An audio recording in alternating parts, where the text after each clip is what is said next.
की परिभाषा है उसे अपरिचित होती जा रही है। सर्वप्रथम यह जानना अत्यंत आवश्यक हो जाता है कि आखिर 10 धर्म कहते किसे। अगर हम इसकी परिभाषा देखें तो आती है कि आत्मस्वरूप में प्रतीति पूर्वक चारित्र का 10 प्रकार से ग्रहण करना ही 10 धर्म है। क्या कहा?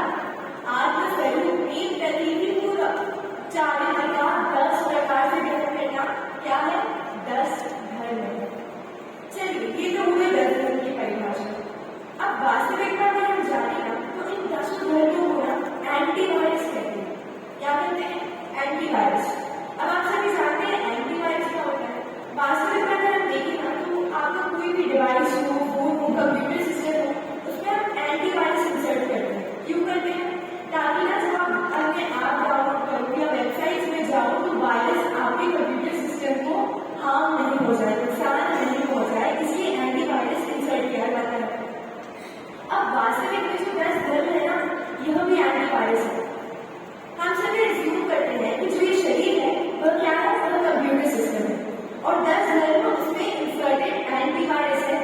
कैसे जानना चाहेंगे? तो चलिए हम सभी धर्मों का स्वरूप भी जानेंगे इसके माध्यम से और इन्हें वास्तविक में एंटीवायरस की उपाधि क्यों हुई ये भी समझेंगे। सर्वप्रथम आता है उत्तम क्षमा। अब उत्तम क्षमा रूपी एंटीवायरस हमारे सिस्टम को कूल डाउन करता है और क्रोध रूपी वायरस से हमारे सिस्टम की रक्षा करता है। मार्दन रूपी एंटीवायरस अभिमान रूपी वायरस से हमारे सिस्टम को बचाता है।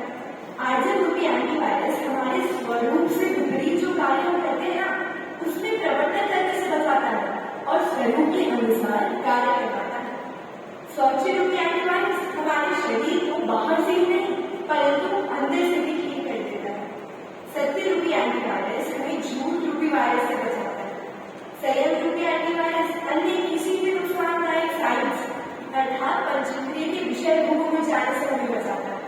तप रूपी एंटीवायरस हमें विषय कषाय विषय भोग रूपी वायरस से बचाता है। त्याग रूपी एंटीवायरस अंदर मौजूद जो अनुपयोगी वेबसाइट्स है, साइट्स है, डाटा है उन्हें डिलीट करने की सलाह देता है। उत्तम आकिंचन रूपी एंटीवायरस जो कि आज है उत्तम आकिंचन है। भाई इसे एंटीवायरस क्यों कहा? इसे एंटीवायरस इसलिए कहा क्योंकि कम से कम डाटा सेव करने की सलाह देता है। ब्रह्मचर्य रूपी एंटीवायरस हमें हमारे सिस्टम की खूबियां बताता है और एंटीवायरस के नुकसान से हमें पहले ही सूचित कर देता है। तो यह क्या हुआ? यह हमें जाना कि आगे 10 धर्मों को एंटीवायरस की उपाधि क्यों दी गई। इनका इतना क्या इम्पोर्टेंस है जो कि एंटीवायरस का इनका स्वरूप भी हमें जानना है। अब वास्तविक में आज हम सभी की चर्चा चलेगी उत्तम आकिंचन। क्या कहा? उत्तम आकिंचन है। पूजे में आया था क्या आया था? आकिंचन ब्रह्मचर्य धर्म 10 सारे समुगति दुखते कारुण्य करनारे। क्या कहा? भाई 10 लक्षण पूजन में ये क्यों लिखा? ये इसलिए लिखा है कि आकिंचन जो ब्रह्मचर्य है ये 10 धर्म के सार रूप है। इधर पंडित जी ने बहुत बड़ी बात कही है। क्या कही है? उत्तम आकिंचन ब्रह्मचर्य 10 धर्मों के साथ है। अब इन्हें साथ में दिया तो क्या बाकी धर्म अनुपयोगी क्यों है? नहीं, ऐसा नहीं। इसे हम कहेंगे तो मोस्ट इम्पोर्टेंट पर या फिर सभी की सभी, ठीक है। इस रूप में क्या किया कि उत्तम आकिंचन ने उत्तम ब्रह्मचर्य को सार डिक्लेयर कर दिया है पंडित जी ने। 10 धर्मों का सार है किया। अगर हम देखें तो हर पंडित जी ने ऐसा इसलिए करा है क्योंकि अब विकल्प कहते हैं वास्तविक में ब्रह्मचर्य और आकिंचन ना एक ही सिक्के के दो पहलू। अगर आकिंचन पर से ममता हटवाने का नाम है, हटाने का नाम है, तो ब्रह्मचर्य स्वभाव में रमण करने का नाम है, आत्मा को जानने पहचानने उसमें लीन होने का नाम है। अब अगर हम देखें तो वास्तविक में आकिंचन इसका अर्थ क्या होगा? आकिंचन का विरोधी है क्या? परिग्रह। आकिंचन का विरोधी है परिग्रह। अर्थात क्या कि परिग्रह के अभाव को यह आकिंचन कह दिया। परिग्रह का अभाव हुआ यानी आकिंचन धर्म का प्रकट हो जाए। अब परिग्रह भी 2 शब्दों से मिलकर है और कौन से? परि प्लस ग्रह। यहाँ पर परि उपसर्ग के रूप में लिया गया है जिसका अर्थ है चारों ओर से और ग्रह अर्थात क्या? ग्रहण करना। इधर कहते हैं कि चारों ओर से ग्रहण करने का नाम ही परिग्रह है। परिग्रह के भी आगे में दो परिग्रह है, कौन कौन से? अन्तरंग परिग्रह और बहिरंग परिग्रह। अब यह टोटल कितने प्रकार के होते हैं? 24 प्रकार के परिग्रह है। इसमें 14 अन्तरंग परिग्रह होते हैं और 10 बहिरंग परिग्रह। अन्तरंग परिग्रह में कौन कौन से आते हैं? मिथ्या, क्रोध, मान, माया, मोह, हास्य, रति, अरति, शोक, भय, जुगुप्सा, स्त्री के, पुरुष के और नपुंसक। और जो 10 बहिरंग परिग्रह है उसमें क्षेत्र, वास्तु, धन, धान्य, द्विपद, चतुष्पद, ज्ञान, शैलासन, उपयोग, भाग, यह 10 बहिरंग परिग्रह है। और पूछने में भी हम सभी पढ़ते हैं, क्या पढ़ते हैं कि परिग्रह 24 त्याग करे मुनिराज जी। क्या कहा? 24 प्रकार के परिग्रह का क्या पढ़ते हैं? मुनिराज जो होते हैं वो निर्मल वस्त्र होते हैं, कोई किसी भी प्रकार से मान में नहीं होता और त्याग कर देते हैं, सभी वस्तु का त्याग कर देते हैं। हम देखें तो हम परिग्रह क्यों करते हैं? आपके दादा दादी ने आपके पापा मम्मी के लिए करा, आपके पापा मम्मी आपके लिए कर रहे हैं, आप अपने बच्चों के लिए, फिर वो अपने बच्चों के लिए, उनकी परंपरा चलती है। It's a never ending process, ये कभी खत्म नहीं होने वाली। जब तक ये संसार चलेगा ना, जो संसार में कभी अभाव नहीं है। और जो मिथ्या दृष्टि जीव इस संसार में परिग्रह कर रहा है, वही वह कमाएगा नहीं, वो परिग्रह करेगा नहीं, जब तक उसका परिग्रह से त्याग ना हो जाए, अंदर के भीतरा भाव की उत्पत्ति ना हो जाए, तब तक। इतना महत्व है हमें परिग्रह से कि क्या होता है। अगर हम देखें तो एक प्लास्टिक में डिब्बा होता है, किसकी बात करें? मैं फोन की बात करें, तो छोटा सा प्लास्टिक में डिब्बा होता है ना, उससे इंसान को इतना महत्व होता है, इतना महत्व होता है कि भाई घर का कार्य में भी वो अगर आएगा उसमें भी उसे इतना महत्व भाषित होता है। वास्तविक में हम देखें तो अशोक पंडित जी 8 दिनों से कह रहे हैं, क्या करें कि भाई आत्म साधना केंद्र में आए, आत्म साधना करने आए, 10 लक्ष्य महामार्ग चल रहे हैं। अब अगर हम देखें तो जब हम ईद की बात करते हैं तो उससे हमें मुस्लिम्स के बारे में पता चलता है। अगर क्रिसमस की बात करते हैं तो उसमें क्रिश्चियनिटी के बारे में, क्रिश्चियंस के बारे में पता चलता है। उसी प्रकार जब ये 10 धर्म की बात आती है ना, केवल जैन का परिचय देते हैं। तो क्या कर रहे हैं पंडित जी? कह रहे थे कि भाई 10 लक्ष्य महामार्ग चल रहे हैं, आत्म साधना के समय आत्म साधना करने के लिए आप यहाँ आए हो, तो स्वाध्याय, पूजन, विधान, सामायिक भक्ति सभी का लाभ लीजिए। प्रमाण वचन अपने कमरे में क्यों बैठे रहते हैं? अपन गाते तो बहुत आनंद से, क्या कहते हैं? चाहे अंधियारा हो या दूर किनारा हो, आवाज हमें देना, दौड़ दौड़ आएंगे। क्या कहा? अंधियारा हो, दूर किनारा हो, आवाज देना, दौड़ दौड़ आएंगे। इधर तो कहीं ऊपर रहते हैं, सामने चिंतन है, नीचे स्वाध्याय वाले, इधर आने के लिए हम प्रमाण करते हैं। क्यों करते हैं? इधर आत्म साधना करने आए हैं। आत्म साधना ही तो मुख्य जीवन का अगर एम देखिए, गोल देखिए तो क्या आत्म करना है। हम अपने तक कितने लोग होंगे जो 15 साल के होंगे, 16 साल के होंगे, 80, 90, बहुत अनेक एज के लोग बैठे। अब अगर हम देखें तो हम अगर बचपन से ही संस्कारों में मिलते हैं, संस्कारों में पले बड़े हैं, तो हम इतने वर्षों से ना, अब जैसे हम सभी इधर आत्माता स्कूल और पाठशाला आदि में जाते थे। बचपन से हमारे घर में धर्म चर्चा नहीं है, तो हम क्या बचपन से ही 10 लक्ष्य महापर्व मना के आते हैं। भाई हर 10 लक्ष्य, हर साल 10 लक्ष्य आते हैं, 3 बार आते हैं, प्रवचन सुनते हैं। क्या आगे चल धर्म के बारे में जानते हैं? वास्तविक में अगर हम इसकी बात करें ना, तो जितनी बात करें उतना कम है। छठवाड़ा जी की 4वीं ढाल में ज्ञान में जितना आचार्य देव लिखते हैं, पंडित जी लिखते हैं, क्या लिखते हैं? जन प्रतिभा में और नानी जुगले रत्ता। क्या कहा? जल और मिट्टी के कोई ढाल करने से नहीं। अब जल और मिट्टी है, क्या इसमें किसी मनुष्य का अधिकार नहीं? वही तो नेचुरल है ना, इसमें किसी का अधिकार नहीं। और जो मुनिराज होते हैं वो इनको नहीं करते। भाई जल और मिट्टी की ना श्राप देते हैं आगे से, मुनिराज धारण नहीं करते बिना पूछे। जल और मिट्टी अगर हम देखें तो चक्रवर्ती आत्मकल्याण के लिए पूरी रात संपदा छोड़ देते और अपने पास चक्रवर्ती के अनंत में भाव का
उसमें डालो, उसमें रख दो, मतलब पूरा अंदर फंसा पड़ देगा और पता चले पुण्य के उदय वर्ष जहाँ उसके उदय वहाँ ऑर्डर निकल जाए। मैं कह रही हूँ भाई पुण्य का अगर आपको उदय है ना तो आप जितना कोशिश कर लो, ठीक है, तभी आप धन संपत्ति आदि कमाने से बच नहीं सकते। और पाप को उदय हो तो खून पसीना बहाने की बात भी नहीं है। पता चलेगा आप 1000 स्वर्ण मुद्राएं अपनी तिजोरी में रखे गए जो वापस आके भुला दो, पाप पुण्य के उदय से ही इस संसार में पूरा कार्य होता है। अब अगर हम देखें तो हम सभी ने यह दो तो सुना ही होगा, कस्तूरी कुंडली बसी मृगकुंडी वनमाली, ऐसी घनी घनी राम है दुनिया देखी राम। बड़ी दीदी भी कहते हैं, क्या कहते हैं कि भाई जंगल जंगल घूम रहा है, मृग अपनी कस्तूरी को कितना पहले कहते कर पाया खुद से खुद की दूरी। वास्तविक में हम देखते हैं बहुत प्रैक्टिकल उदाहरण है। भाई कस्तूरी पदार्थ एक होता है जो हिरण के नाभि में ही होता है और वो उससे इतना सख्त हो जाता है उसकी सुगंध से कि वो हर बार भ्रमण करता है उस खुशबू को ढूंढने के लिए, और उसे तो पता ही नहीं होता कि वह कस्तूरी उसके नाभि में। ऐसे ही हम पंचेंद्रिय के विषयों में आसक्त होते जा रहे हैं, कमा रहे हैं, किसके लिए कमा रहे हैं? पूत तो क्यों धन संचय, पूत सुपूत तो क्यों धन संचय। अगर पूत कपूत हो और आप उसके लिए धन अर्जित कर रहे हो तो क्यों कर रहे हो? कुपूत पुत्र निकला तो भाई सत्य व्यसन में आसक्त होगा। अब सत्य व्यसन में आसक्त होगा तो आप कितनी मिलियन बिलियन की आप उसके लिए संपत्ति रख के छोड़ के जाओ, वो उसका सिंपल करेगा नहीं। सत्य व्यसन में मदिरा मांस भक्षण आदि करने में पूरी खर्च कर देगा। उसी प्रकार पुत्र सुपुत्र तो क्यों धन संचय। अगर पुत्र सुपुत्र है फिर भी धन का संचय क्यों कर रहे हो? सुपुत्र पुत्र है तो वो स्वयं ही नहीं कमाएगा। आप अपने पुत्र आदि के लिए अपने भाई बच्चों का ब्राइट फ्यूचर होना चाहिए, अच्छी स्कूल में पढ़ाएंगे, अच्छे कॉलेज में, इसलिए क्या निरंतर धन धन धन धन अंतिम मोड़ में भाग रहे हैं। इसके लिए परिग्रह को जोड़ने आज तक आपने कोई प्रैक्टिशनर, कोई ऐसे तीर्थंकर हुए हो, भगवान हुए हो, अभी तक से हुए हो जो भाई घर में रहते मोक्ष करे। भरत जी का आता है, घर में ही वैरागी भरत जी, घर में ही वैरागी। वैरागियों को घर में था परंतु उस घर को भी उन्होंने छोड़ा। क्यों छोड़ा? इतनी संपत्ति, इधर एक पत्नी, 2 बच्चे, ठीक है, 1 नौकरी, 2 बैंक बैलेंस समझ लीजिए, और उसमें ठीक है चलिए स्टॉक मार्केट में मारते हैं, बिटकॉइन क्या है आज, ठीक है, ये सब आपके पास है। आप ना हाई लेवल 3 लेवल होते हैं कम्युनिटी में, कौन से low level, medium level, high level. आप हाई लेवल हाई स्टैंडर्ड वाले क्या होगा इससे? क्या भी दूसरे में ले जाते हैं? रामदेव बाबा कहते हैं कि भाई सुबह 5 बजे उठ के ना हाथ फैला के खुली हवा में हंसना चाहिए। आपने कोई धर्म ऐसे सुना है जिसमें हंसने को भी पाप का हो? भाई जैन धर्म में ऐसा है जब हास्य कषाय है, हंसना भी पाप है। बहुत बड़ी बात है, सबसे बड़ी बात है कि भाई 9 कषाय के नाम अभी मैंने जब देखा अदरक खरीदा तो आया था हास्य लती शोक भय गुस्सा, क्या क्या हास्य भी इंसान है, यह भी परिग्रह है। अब आप अगर हाथ जोड़ के सुबह 5 बजे खुले और हंस रहे हैं तो इससे आपका ब्लड सर्कुलेशन बहुत अच्छा होगा। रामदेव बाबा के नाम हम रोज फॉलो करते हैं, इसलिए तो अभी तक कोरोना वायरस नहीं हुआ। भाई इस भक्त में आपका रक्तचाप भले अच्छा हो जाए, ब्लड फ्लो भले अच्छा हो जाए, परंतु अगले भक्त में जो कर्म का फ्लो होगा ना उससे आप नहीं बचा पाएंगे। अब एक उदाहरण देखते हैं, एक पिता है, ठीक है, एक पति पत्नी और पुत्र, नाइस न्यूक्लियर फैमिली, ठीक है। अब इसमें क्या हुआ, जो पति था, जो मतलब पिता था पति का, वो धर्म के संस्कारों से युक्त नहीं था, परंतु पत्नी बहुत धार्मिक प्रवृत्ति की थी। अब उसी के कारण अब आप बच्चे को दिए गए धर्म के संस्कार बने या बचपन से पाठशाला भेजने का कारण बने तो वो भी बहुत धार्मिक प्रवृत्ति का सीखा। अब उसने स्कूल की पढ़ाई, कॉलेज की पढ़ाई कर ली। पिता ने कहा अपनी दुकान रखती है, अच्छी खासी चलती है, आगे कमाने बैठ जाओ उसको।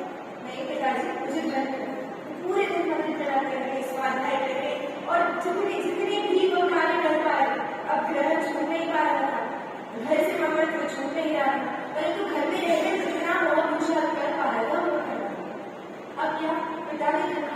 कह रही है, क्या कह रही है कि भाई तुमको ना लायक हो, किसी चीज करने के लायक ही नहीं हो, ना लायक। वास्तविक में ना संसार में ना लायक होना ही आपको मोक्ष के लायक बना देगा। अगर हम त्याग नहीं करेंगे, जब तक घर गृहस्थी का त्याग नहीं करेंगे तो आप ही बताइए मोक्ष को कैसे प्राप्त करेंगे। आप सभी ने बनारसी दासी का नाम सुना है?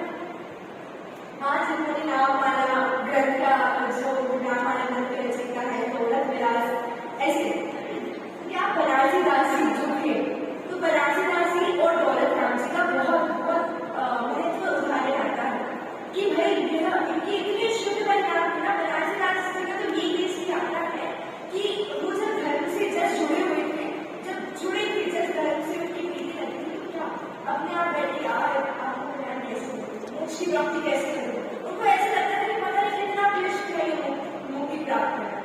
तो वो क्या करते थे कि निर्वस्त्र होकर सभी वस्तुओं का त्याग करकर वो अपने आप को कमरे में बंद कर दिया करते थे और आत्म ध्यान करते थे, आत्मा में रमण करने का प्रयास करते थे। छोटे राधे बहुत उदाहरण दिया करते हैं अपने प्रवचन में कि क्या बनारसी दासी ऐसा करते हैं। अब आप सोचिए, जब तक परिवार का त्याग नहीं करेंगे, जब तक घर गृहस्थी का त्याग नहीं करेंगे, तो आप ही बताइए मोक्ष को कैसे प्राप्त करेंगे। आप सभी ने बनारसी दासी का नाम सुना है? हाँ, जिन्होंने नाम माना ग्रंथ का जो नाम माना ग्रंथ रचयिता है दौलत विलास, ऐसे क्या बनारसी दासी जो थे, तो बनारसी दासी और दौलत राम जी का बहुत महत्व उदाहरण आता है कि भाई यह इनकी इतनी शुद्ध परिणाम है ना। बनारसी दासी का तो ये केस आता है कि वो जब धर्म से जस्ट जुड़े हुए थे, जब जुड़े थे जस्ट धर्म से उनकी प्रीति लगती थी, तो क्या अपने आप बैठे यार आपको ज्ञान कैसे मोक्ष की प्राप्ति कैसे करें। उनको ऐसा लगता था कि पता नहीं कितना क्लिष्ट है ये मोक्ष की प्राप्ति करना।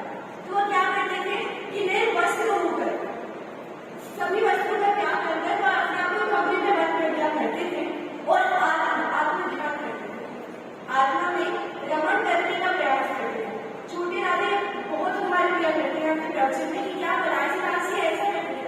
अब आप सोचिए, आपने वस्तु का त्याग कर दिया, ठीक है, बहिरंग का आपकी वस्तु का त्याग करो, घर का परिवार का त्याग करो, पर त्याग को कभी नहीं पाएंगे ना जब उसके प्रति आपका महत्व भाव खुलेगा। वस्त्र के त्याग करने से क्या आपको मुक्ति प्राप्त हो जाएगी? भाई वस्त्र का त्याग करना हो ना तो ऐसे गरीब है, भिखारी है, ठीक है, अब भिखारी है बहुत सारे ऐसे होते जो अपना चप्पल की ऐसे फुटपाथ में दौड़ते रहते हैं, तो भाई वो तो अपनी धन के हालत में कुछ नहीं, उनके पास दो वक्त का खाना नहीं है, रहने को घर नहीं है, छत नहीं है, कपड़े नहीं है, मकान गाड़ी बंगला कुछ नहीं है, फिर तो भाई अपनी धन की हालत में आप बताइए कैसा है।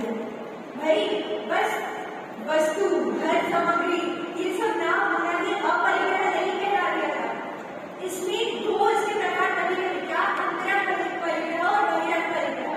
अंतरंग परिग्रह जब तक नहीं जाएगी तो आप बताइए बहिरंग परिग्रह जा पाएगा। जब आपका पैंट अगर कोई पैंट है उसके प्रति आपका अंतरंग परिग्रह क्या है, लाभ है, ठीक है, अरे तुमने मेरा पैंट कैसे दिया मेरे जुर्मानी करता था, ठीक है, क्या करूँ महत्व मैं बड़ी दीदी कहती है ना मैं ये जीव लगा रहता है, इसलिए कभी लगेगा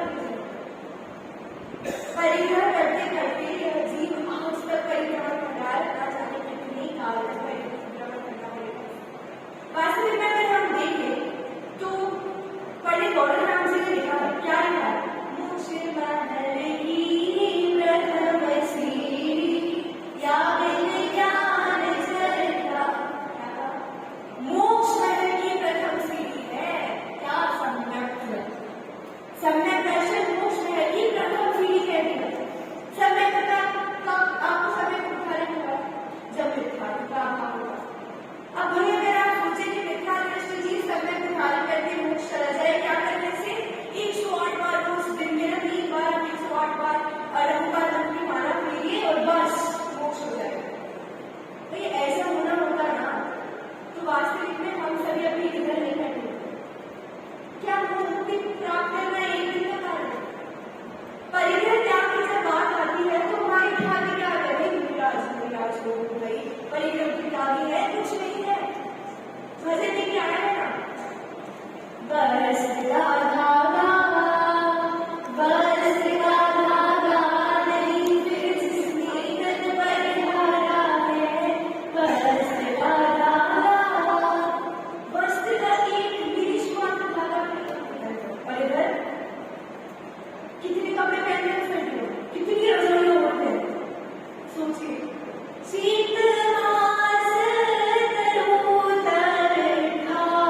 क्लासें कभी होंगी?